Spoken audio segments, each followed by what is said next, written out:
Chapitre 8. Sans transition, l'Angleterre était en demi-finale de la Coupe du monde de rugby de 2007. Il est fan de rugby. Bonus, cette année-là, la demi-finale avait lieu à Paris et je n'y étais jamais allée. Ah ouais. Eh ben. Ah, et il veut aller visiter forcément le tunnel ou sa mère. Le tunnel s'appelle Pont de l'Alma, lui ai-je dit. Oui, oui, je connaissais, je veux le traverser.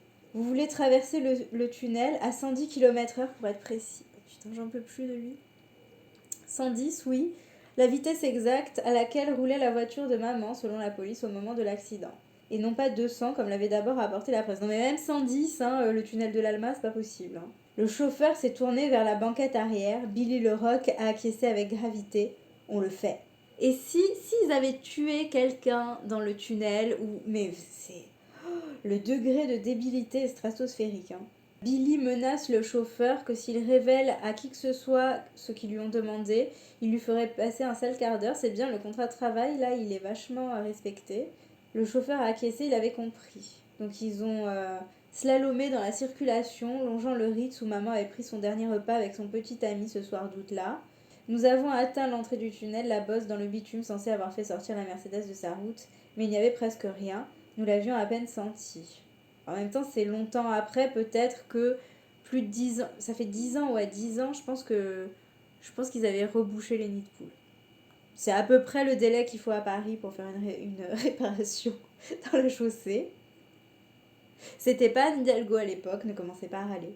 Quand la voiture est entrée dans le tunnel, penchée vers l'avant, j'ai regardé la lumière devenir d'un orange aqueux, les poteaux en béton défiler sur notre passage, je les ai comptés, j'ai compté les battements de mon cœur, et quelques secondes plus tard, nous étions déjà ressortis à l'autre bout.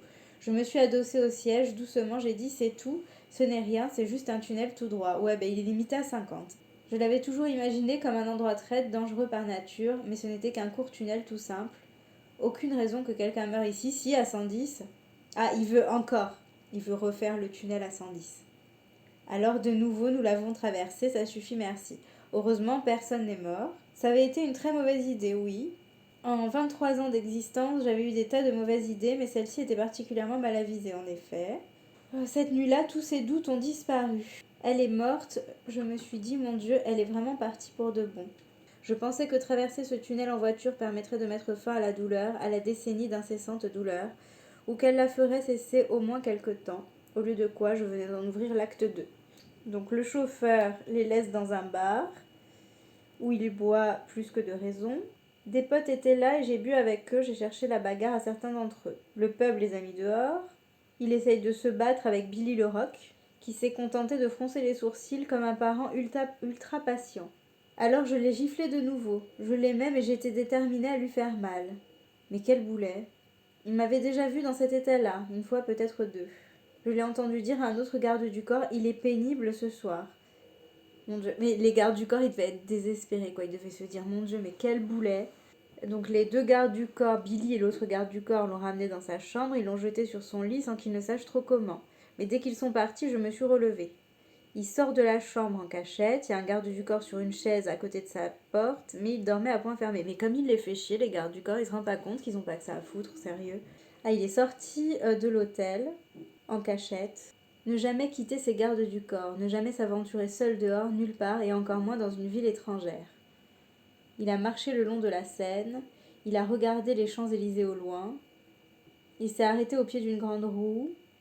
Je suis passée devant de petits étals de bouquinistes, devant des gens qui buvaient des cafés et mangeaient des croissants. Il fumait, le regard toujours dans le vague. Non mais c'est Emily in Paris, le truc. Harry in Paris. Donc il fume, il voit des gens qui mangent des croissants. Est-ce qu'il a un béret? Nous ne savons pas. Je me souviens vaguement que certains me reconnaissaient et me dévisageaient, mais heureusement il n'y avait pas encore de smartphone à l'époque. Personne ne m'a arrêté pour me prendre en photo. 2007, ouais, non. Bah, quand même, les gens, ils avaient des appareils photo. C'est pas si vieux. Plus tard, après avoir dormi, j'ai appelé Willy pour lui raconter ma nuit. Ça ne lui a rien appris. Ce tunnel, il l'avait traversé lui aussi. Alors, je suis pas sûre qu'il soit passé à 110, il est pas aussi bête. Donc, lui aussi doit venir à Paris pour la finale de rugby. Il discute de l'accident pour la première fois. Nous avons évoqué la récente enquête judiciaire. Une fumisterie, nous étions d'accord là-dessus. Dans l'enquête judiciaire, il y avait Le dernier rapport écrit était une insulte fantaisiste, un gruyère au niveau de la logique et truffé d'erreurs factuelles grossières. Il soulevait plus de questions qu'il n'en résolvait. Mais comment, après toutes ces années et tout cet argent? Pour couronner le tout, le résumé des conclusions, selon lequel le chauffeur de maman était ivre et donc le seul responsable de l'accident, était aussi commode qu'absurde. Même il avait bu, même rond comme une queue de pelle, il n'aurait pas eu de problème à franchir ce court tunnel. Bah si, quand t'es bourré à 110, c'est facile quand même d'avoir un accident. Sauf s'il était poursuivi par des paparazzi qui l'avaient aveuglé. Pourquoi les paparazzi n'étaient pas plus franchement incriminés? Pourquoi n'étaient-ils pas en prison? Donc Harry et William veulent demander une nouvelle enquête, mais les hautes instances les en ont dissuadés. Chapitre 10. Désolée, c'est pas intéressant. Donc il parle du camp où il est. Il y a des canons, voilà. Ils envoient des canons, des boulets. Non, pas Harry, des vrais boulets dans le sable. Chapitre 11, donc il parle encore de la base militaire, que le sol était en plaques de plastique noir, emboîtées les unes aux autres, que ça faisait un bruit bizarre quand il marchait dessus. C'est pas du tout intéressant, Harry, il faut synthétiser. Donc il rencontre le caporal de cavalerie Baxter, qui est roux lui aussi. Donc il rigole parce qu'ils font partie de la Ligue des Gentlemen Poil de Carotte et la Fraternité des Dégarnis. C'était un Irlandais, donc il commence à le charrier parce qu'il est Irlandais. Il n'y a pas de chute à cette histoire. Donc il devient contrôleur aérien en Afghanistan. Il doit guider les avions pour qu'ils fassent exploser des talibans. Et cette fois-ci, pas faire exploser le prince Charles, attention. Il faut qu'il surveille les caméras, son combat serait contre le sommeil. Chapitre 12. J'espère qu'il fait des trucs, parce que... Il surveille des trucs aériens, il surveille une dune, il se demande comment Baxter n'est pas devenu fou. Alors il lui pose la question. Il lui répond que après des heures de rien, il finissait toujours par se passer quelque chose. La difficulté, c'était de rester sur le qui-vive pour ne pas rater ça. Donc l'écran qu'il regarde pour vérifier, pour surveiller, il appelle ça la Kill TV. Je suis désolée, c'est pas du tout intéressant. Waouh. Donc Harry, il y a tous les pilotes qui lui posent des questions quand lui il est au sol et il les guide depuis le sol. Et il aimait ce rôle gardien de la zone d'opération restreinte.